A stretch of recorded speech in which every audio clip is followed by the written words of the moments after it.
Kuzampo. Today we are here with Professor A.G. Iyer, President of Renewable Energy Promotion Association. So welcome to Bhutan. The first question, you are in Bhutan this visit, so what was the key purpose of the visit? See, first of all, before I go to that question, literally of the purpose of the visit, I wish to state that I have been in Bhutan since 2008, and that was during the position when the centenary of the centenary celebrations were there, and the royal coronation happened, centenary coronation of the fifth king, His Majesty the Duke Gelephu, and that was a great time for me because I was also part of the function. So my entry into Bhutan was like, it was a very romantic entry. It was like, I fell in love with the country. And then in that stadium, the football stadium where we had the matches, of the Yemen and Bhutan on the draw today, same stadium, the Honourable King was there. I was there, and the first media person he met, and he turned right, so it was me. It was crazy, that one event, I can tell you. And, it was like all cameramen, the NYK, the Japan, and the BBC is falling on me. And I was holding my little camera at the time. And he's saying, you want to take my picture? And I took a picture of the fifth king, the current king. And it was crazy, And then he realized that there would be a stampede. And he just pushed himself off from there. Then the whole stadium, it was like he turned off, and the first person was me. And I was on the Bhutan radio for an hour.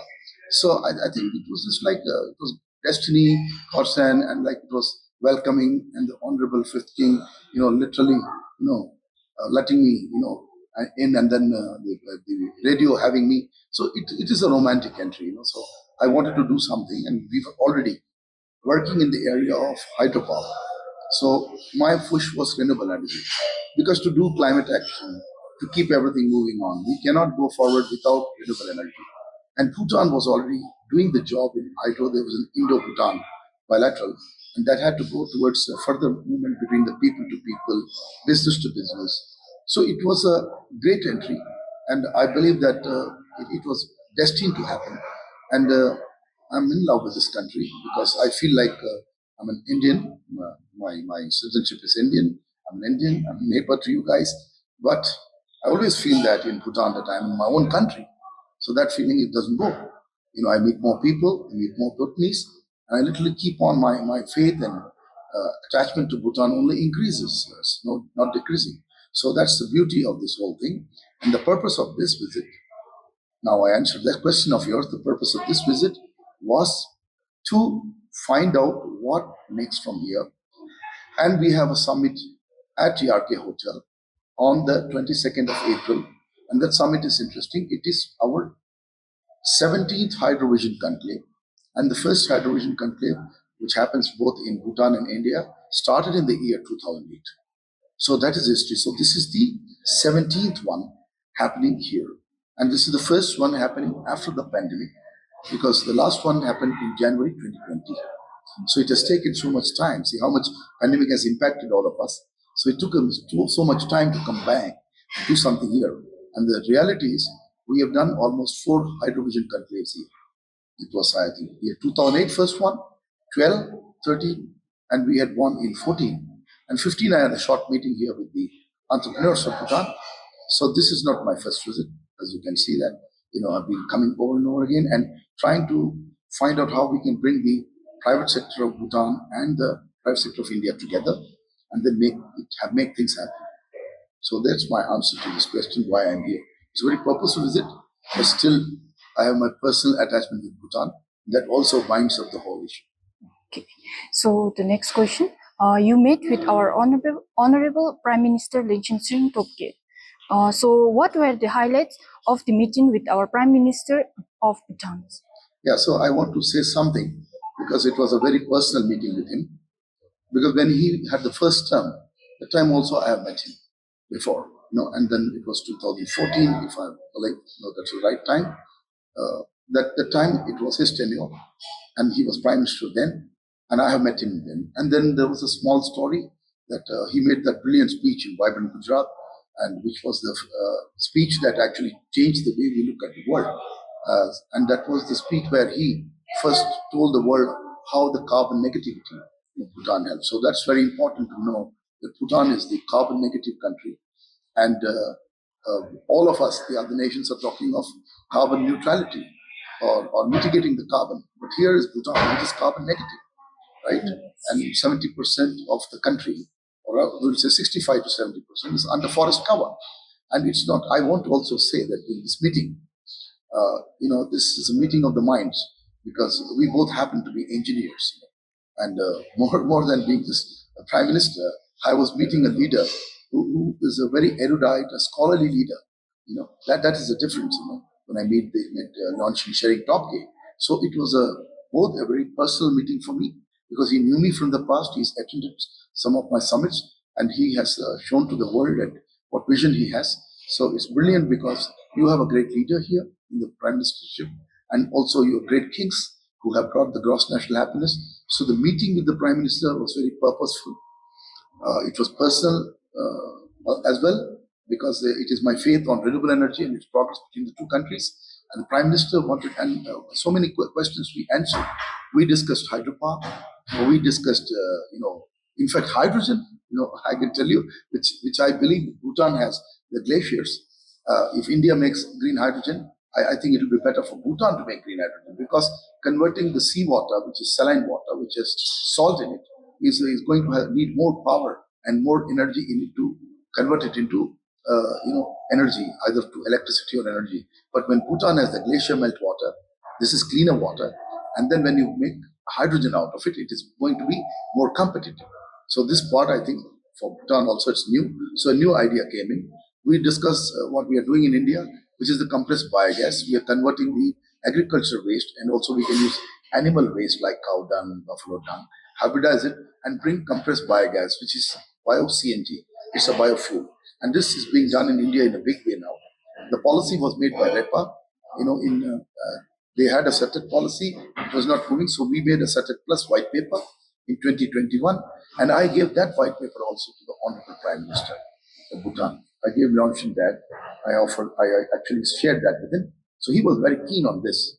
When we talked about hydrogen, we discussed on combustion. You can imagine what discussion was going on. We discussed how engines get into combustion. So we both mechanical engineers. So we went into the discourse that when the combustion happens in IC engines, actually it's burning hydrogen. But because it's in the methane format, the carbon gets deposited, and some of it gets into the environment, and it is a challenge. So solutions has to come, and understanding has to come that the heat energy of a combustion system of an IC engine in the automobile, which is going, is basically combustion of methane. And if it becomes biomethane, the whole story changes. That's what CBD is all about. And if further we go, we can combust entire hydrogen directly into the engine. I've been of this opinion, we don't need any fuel cell. We can directly combust hydrogen, provided we can ensure hydrogen works safely, and whenever pressure goes up, we must be ready to lose the hydrogen. So this is the type of discussion. So you can imagine what we were discussing. We were discussing technology, we were discussing, and he wanted to know more about this, and I would definitely share in the future. And we also discussed the pump storage, a new area that last year we released the white paper called 100 gigawatt PSP by 2032 for India. And I did share that white paper as well with the Honourable Prime Minister. And India is going through a revolutionary phase of putting up pump storage projects which do not displace people, because India has a challenge in hydropower of displacement of people, because submergence comes in storage hydropower. So to solve that, and of course we have to do the hydropower storage as well, but pump storage offers a great opportunity. And the second thing is, when we use the water in a pump storage, it's a one-time utilization of water, and it just runs like a nature's battery. The water is pumped up to, let's say, I give you an example, if you have 100-meter elevation, and just a small quantum of water, then we can probably produce between 1 gigawatt to 1.5 gigawatt. That is the kind of advantage we have with pump storage, and we don't have to put water over and over again. The same water circulates. It goes in the pumping mode to generate electricity. It comes as a peak power, and then when it comes back, it generates electricity. We pump up, we use energy, but when it comes back, it's like 3x or 4x that we get. And the advantage is this is useful for the grid to inject this peak storage power at the right time when we don't have other formats of energy. So hybridizing pump storage with normal hydropower is a great opportunity, because it's a nature's battery. So Bhutan has phenomenal potential of hydropower. They can do also pump storage. So these were, I would say, the new dimensions of the discussions over there. And I think Bhutan has already worked very well on the hydropower, and there is a dynamism of going towards PPP now.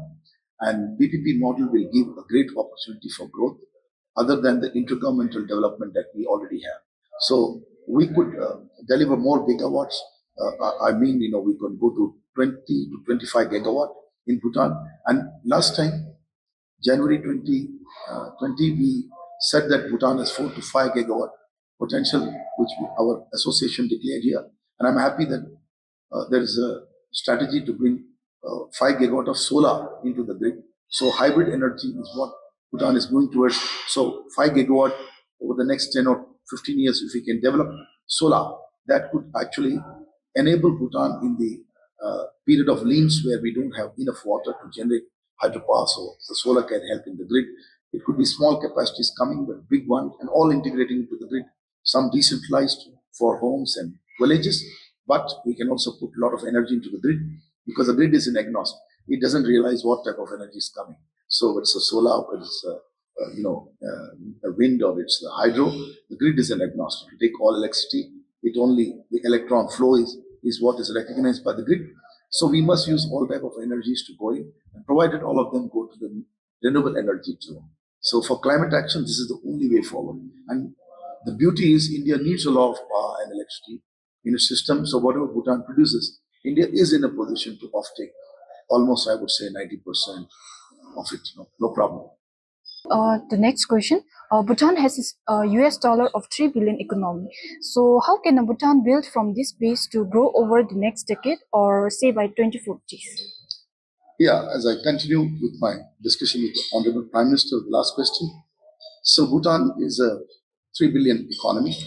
I have seen people meeting me all these years, and they use one word called fledgling. And I would say, please refrain from using that word. Bhutan is not a fledgling economy. Bhutan is, I would say, it's like a dormant volcano. It's the moment it will actually erupt, it could be to Singapore, black and blue, in my opinion. It's a beautiful country. It's sustained its environment. It needs to provide for the aspiration of its next generation. It needs to build, and it has a great, I would say, growing economy in India. We are today about 4 trillion plus as an economy, but that's not enough for India because our population is close to 1.5 billion now. So if we have to go to a 10 to 13 trillion economy, I believe India can become a 13 trillion economy by 2032. If not that, even if spills over, by 2035 we should be 13 trillion. But my target would be we stick to trying to find whether we can grow into a 13 trillion economy. Imagine how much electricity we need.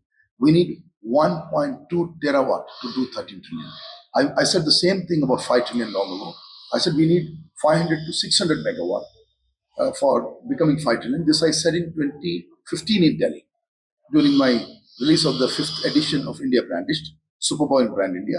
And like this is the book, the Bhutan Brandished, which is my book, like India Brandished. So this book was released in 2019 in dedication to the 64th birth anniversary of the 4th King, Honourable 4th Tupialpo, and that was done here at the Royal University of Bhutan. And when this book was released, my position was exactly similar for Bhutan, that this 3 billion economy that you're seeing, that time it was about 2.5 billion, 2019, or 2.2 billion roughly. I was telling that we could be 10 times of that in exactly in 10 to 15 years. So I say the same thing. We look at Bhutan becoming at least a 30 billion economy, or I would say 2040 maximum. So this is not fledgling, and what it does, the energy generated by Bhutan from hydro and renewable resource, if it is actually powering the Indian economy in some way, what happens is you also contribute to at least powering roughly, I would say, $500 billion of my economy. That means you're making 30 billion, but you are enabling India to make 500 billion. So if we don't realize this, I think India must quickly catch on this. The India-Bhutan is not limited to, I would say, just the growth of one country, but Bhutan also grows so many times, but it helps India to also grow. So there is a lot of potential. And then from 30 billion, Bhutan could aim 300 billion economy over the next 10 years. So this is the kind of traction. So you can imagine what we are discussing, what we see. I will give you an example for this. The Middle East, which is the UAE, several years ago, about 10 years ago, was about a 200 to 300 billion economy. So today we have 30 to 40% of the population seeing expats from India, in the population. And they are silently working. They come from most of southern state, my mother's state of Kerala. They come from there, most of them.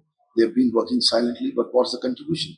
The economy today, when we are sitting here, the UAE is $1 trillion now. So you see the potential of working together. So it's like Bhutanese and Indians together, they can make Bhutan also into a very big economy.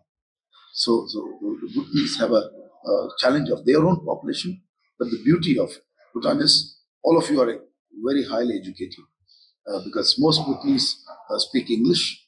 Even on the street you go, I see Bhutanese speaking decent English, and you guys know Hindi. This is crazy. I've never seen anywhere interior, even Bhutan or anywhere, a lot of people talk in Hindi. So this is beauty. Nobody pushed Hindi into Bhutan, right? But you guys have used it and you have learned it, and it's beautiful. And the third part is you also have protected your culture. You wear your clothes. So I tell you, if any country we need to follow, we are a diverse country. India needs to follow Bhutan because gross national happiness. I always say we just need to add one more H for India. That's gross national harmony and happiness because we have too much different type of people. So we have to live together, right? How can we live together? We can live together if we have this kind of concern for each other, compassion. We have empathy. These are the characteristics that are coming openly from Bhutan, a society that I would say I admire that society.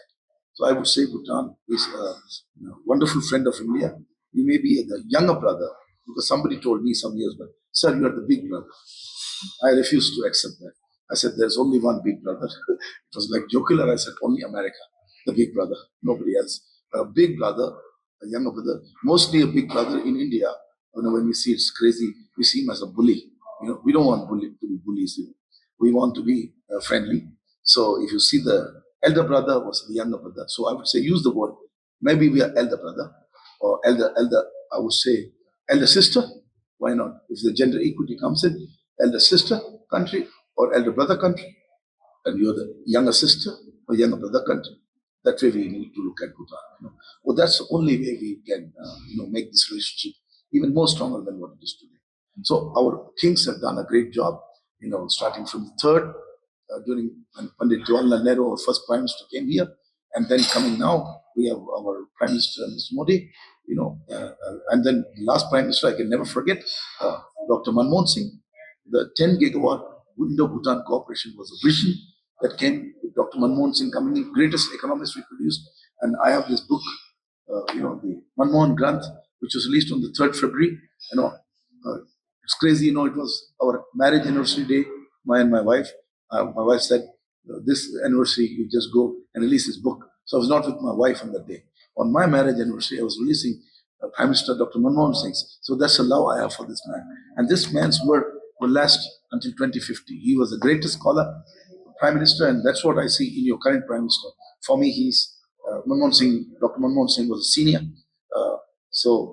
Lyonchen Tshering Tobgay is like a Manmohan Singh for me in Bhutan. So that's the love I have for this current Prime Minister. And of course, all your Prime Ministers were wonderful. And but I see great movement in leadership in Bhutan as well, because they're committed leaders. The Honourable Kings are committed, and you're committed to green energy, you're committed to environment, and this is what the world has to follow. Next question. How do you see the youth and the potential for Bhutan? Like, what areas of future economy are they to focus upon? For any country, whether it's India or Bhutan or any other country in the world, let's say the European Union, the key for all these economies to come back after the COVID, we had a very terrific or a terrible movement, from COVID. Most of the countries suffered for at least 3 years. And I think in the case of Bhutan, they had a bigger challenge because you guys are landlocked, and that period nothing was moving, logistics suffered, so many things happened. So I think to recover from here, we need to get the youth into the game of economy. So this can only happen if the youth is getting into 2, 3 areas. One is the youth has to focus on education. They cannot get out of this education system. And then there is new areas of economy. Like one area would be like Bhutan is thinking of mining Bitcoin. An attempt is being made because the energy or the power that we generate is cheaper from hydro and renewable resources. So we can use, and that is easy because it's energy intensive. So if it's energy intensive, probably you can mine the Bitcoin. So that's the future. So we don't know where it takes us, but at least the new area is gone. Same way there will be artificial intelligence which will come in. But again, my warning: artificial intelligence for what? I'm also my qualification in the final year. My subject, one of the top subjects where I scored well in the engineering was from the NIT Kurukshetra. I come from a National Institute of Technology. So my subject was AI and robotics. So I come with the knowledge. So I must tell you that AI and robotics cannot happen on its own. It cannot be front loaded onto economies. It has to be an enabler. So that means we need physical infrastructure because that provides more jobs. So if you don't build more hydropower, if you don't build solar power, if you don't build industry, which are environment friendly for sure, if you don't do that, where is the opportunity for the youth? So whether it's India may look like 1.5 billion, and you are just 750,000 or 750,000 in the Indian way, if I say, people, and a very large country because the size of Bhutan would be in area terms as big as our Arunachal Pradesh, which is a little bit more population than you. So, but you have so many borders. You're not fledgling economy, as I told you. You are a very large geographic country. On one side you have China, and through the Tibet corridor. On the other side, we have so many states of India close to you, like Sikkim, Bengal for sure, and Assam. So the corridors in Meghalaya, the corridor could be 4 or 5 states, right? It's not a joke, It's like the whole Northeast sitting with you, right? So this is an opportunity we must exploit together, for our people. So I think the youth must also understand these things. And right now I'm seeing certain challenges we had. We called it brain drain when our people went to America, this and that. But I don't believe in this. That's all bull crap. I'm using this word. So there's nothing called brain drain. What do you mean? The people staying back have no brains. What is the brain drain? So only a small portion of people who have the money escape the country for greener pastures. So it can happen in Bhutan as well. It has been happening. Like you guys are going to Australia and other places. So this is being seen as a challenge. But yes, can they save the money? Can they send back? I'll give you one example. People from down south in India, I was talking about the state of Kerala, and Kerala, they went off to UAE and Saudi Arabia, and the people of Tamil Nadu are there in Oman. So I will tell you that the largest amount of money coming as foreign exchange into the India country is going to banks, and through the bank system is coming to my economy, is coming from this population. The ones who have gone to America are not sending that much money. They're not number one. The number one are these fellows who are workers, who are not businessmen, right? So these workers from Kerala who are working in Middle East are sending the maximum money to India. So businesses are not sending big money, as an example. But businesses must be encouraged that if you make money, FDI. So this is the next step, right? So same for Bhutan, no difference, right? So don't blame people who are, who are here. I would say you can blame people who are gone or not blame them. Leave them to their fate. They had money, they went for green. They want to live life happily. They think that country is more happy. But one thing is there. In your own country, you're a first-class citizen. That is very clear. You go to another country, you again re-establish. And it takes 3 generations to establish yourself. So this is an answer I'm giving. So don't underestimate people living in your country. So every Bhutanese, every youth here is a potential for Bhutan as much as those outside. And of course, those outside, if they have made the money, we must tell them, save your money and please invest and we give you returns. And that's what I think the Honourable Fifth King has a vision. The Gelephu Mindfulness City is a wonderful vision of an economic vision, keeping Bhutan's environment sustainability as well as the spiritual minding towards people and nature together, and then grow as well, not in a small way, but in a very big way. So these are things coming. Fluid situation, inorganic sudden growths will come. Conventional one will also change. So it's very interesting. And India also looking at a 13 trillion economy. What better time would the countries do something? And the main drivers of this will be the young generation, and the old must mentor them. I'm not talking old. I'm saying whatever middle age. I'm not old. I feel age is a number. You go there, and we can mentor a lot of youth and make them understand disciplined way. They must enjoy their lives, but they must also have discipline, character, and commitment, and they must see the future. They must be part. They must be in synchronization with what is coming, what new technologies are coming, what new areas are coming, how we can integrate.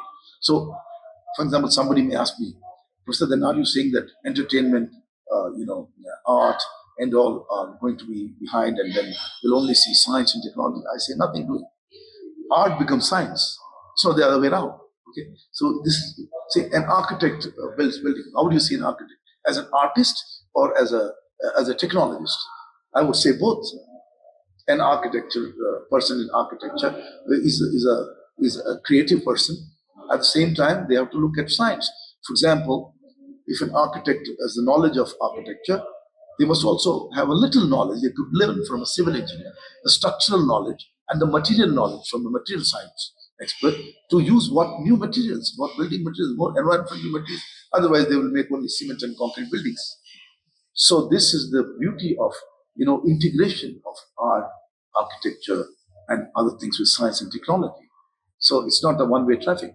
So the youth must be made to understand this, and they must practice this. Let's say an architect or architecture must be practiced with a scientific bent of mind in the future. So this is the infusion.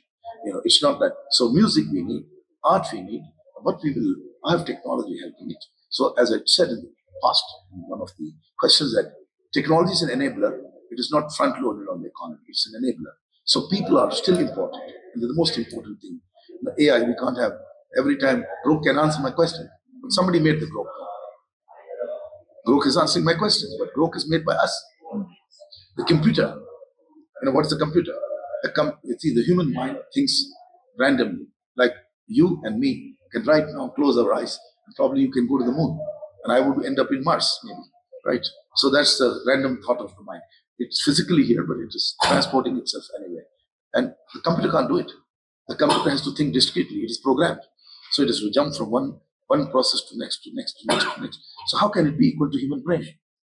So this is my answer. So youth must get into this thought process. Youth must learn from this, and probably people like us will be responsible for training the youth in the future. And this could be done in Bhutan. You need to take help from people like us. We are ready.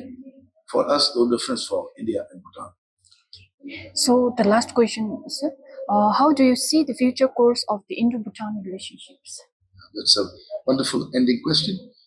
I don't see anything less. Sky is not the limit.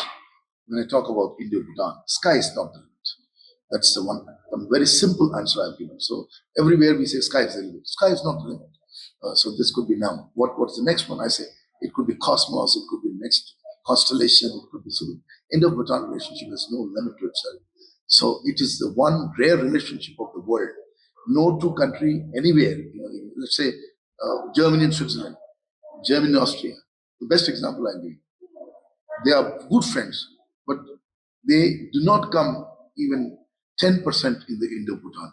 The Indo-Bhutan relationship is so strong and so better, so, I would say, so futuristic, so beautifully synchronized, that even the best countries' relationships do not stand in front of this. So if we both understand this, we could probably help the whole of the SARC, because right now we have a little bit of, the SARC, I think we need to do more, and that is not moving, because of, all the countries are not in synchronized mode of relationship. Sometimes, past comes in between our future relationship. So the past of India and Bhutan has been set, as I said, it was set by the Honourable First Prime Minister of India, that was Pandit Jawaharlal Nehru. We have a great Nehru Wangchuk Center of Cultural Center here. At 4:30, I'm going to attend a music event over there. So still continuing, the relation starts from there. And I remember that he and I have the video from the center long ago, which is on my YouTube. The Prime Minister our Prime Minister came to Bhutan via Tibet on a yak back and horseback. And his daughter, who later on became Prime Minister, Indira Gandhi, is also coming on the horseback in that video. And then we have the third king, and then sitting like, normal villages, sitting on the ground and eating together. So if you see that, every citizen of India and Bhutan must watch this 1 hour movie, from the films division, 1 hour documentary. You'll see how much sacrifice. You're not flying in a plane. There's no way to do anything. Came on yak back, and this was via Tibet today, which is China has got it. But basically came from, and you can see in that video Chinese soldiers saluting Pandit Jawaharlal Nehru. So once you see that history, you will realize what a prime minister we had, the great one. And I hope all our prime ministers today, tomorrow, see that as the motivating theme. We had Atal Bihari Vajpayee, one of my favorite primes. I'm a biographer of Mr. Vajpayee. As I told you, I'm biographer of Manmohan Singh, biographer of Narasimha Rao, biographer of Rajiv Gandhi. All our prime ministers have done wonderful work for the Indo-Bhutan. We're continuing that relationship now as well. Right now, our Prime Minister, Mr. Narendra Modi, he's made his first visit to Bhutan as well. So I hope we can, irrespective of whatever the political circumstance, whatever the situation we have, the relationship between India and Bhutan has to be the top relationship, not only for India and Bhutan, but an example for the world order. And we should push the world order from just talking GDP towards the vision of the fourth and fifth kings of Bhutan, the Druk Gyalpos, and that is gross national happiness. And I recoin it for ourselves as gross national harmony and happiness. That is the only way forward, and the driving action plan for that is the twin plan I always give: positive actions for climate equity, and that is PACE, and the second one is called PACT, positive actions for climate transformation. If you do this, we can only do this with one idea, which I say now, we have to go beyond sustainability. It is called renewability now.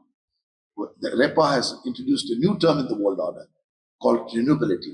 That means we must make things renewable and not sustainable alone. Sustainable means, I'll give you an idea. If you have a river, it's already polluted to some extent. So we can, in sustainability, what we'll do is we will keep the river as polluted as it is. We will say, don't pollute it more, right? But that's a limited idea, because you're going to keep it only as polluted. But will you be going to next step? That is, can we reduce this pollution to such an extent or remove it that the river rejuvenates to the original position?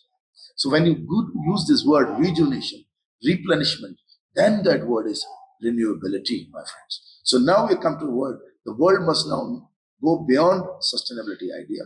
And that is why we say renewability beyond sustainability. So this is the only answer. And I think the country that first leads this is Bhutan. It is already doing it. What is my theory and what I have proposed or propounded, Bhutan is already doing it. So Bhutan is my best example that it sustains, it's a carbon negative, and that is the purpose. That's the way they have to go towards renewability beyond sustainability, and all the world has to follow. So the Indo-Bhutan is this. The sky is not the limit, my friends. Thank you so much for your interview, and we are looking forward for more interviews in future. Thank you once again. To give a big thanks to Bhutan and all the people who interacted. Tashidele.